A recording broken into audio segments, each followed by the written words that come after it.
Hello hi friend जय जगन्नाथ केमिति अछंती आपण माने मो तो भारी भलरे अछि आशा करूछि आपण माने भी भलरे थिबे। ए बात्या जे काली राति ठू बात्या जे होउछि हमर तो याडे बहुत जोर बात्या चलछि माने वर्षा कमिबार ना गंध धरुनी।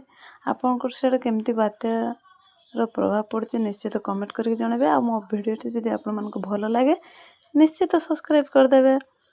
सकाळ मु काम सरला पर गली फूल गछरे पानी बहुत जमा देइतला टिके पानी काटी दे आसली से भितरे छता पाई नथिली बोली मो पुअर रेनिकोटा मो घोड़ी चली जाइले तापर चली गली चुना माछ खेले ए माछर ना तो मु जानेनी मो बो देइतिले मु जाणा करके रखितिले। आज से माछटा को मु कहली बेसर कर देबी ऋषि ऋषि बाबा सब खाइबे सेति पे मु आसिकी केले की आनी की मु एठी तेल कढ़ार पके फ्राई कर देली। फ्राई कर साला पर एपटे आलू भी फ्राई करके रख देइतिले। तापर मु मसला भी ग्राइंडिंग करके रखितिले जे मसला एबे करिया पय लागि पड़ली।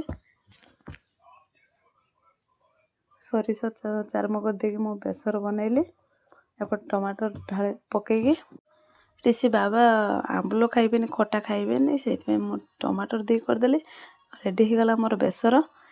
ए माछ आपण माने जदि माछर ना जानि चंदी निश्चित कमेंट करके जणाबे। मु तो ए माछ खाएनी कि तार ना जानेनी फिर भी मु करि देछि ऋषि ऋषि बाबांग पाए। तो बेसर ते बहुत भलो होइतरा ऋषि बाबा भी खाइ कहले बहुत भलो होइछि। तो आपण माने जदि चुना माछ खाआंती आ टेस्ट जानते मते निश्चित कमेंट करके जणाबे। आ बात्यार प्रभाव केमति अछि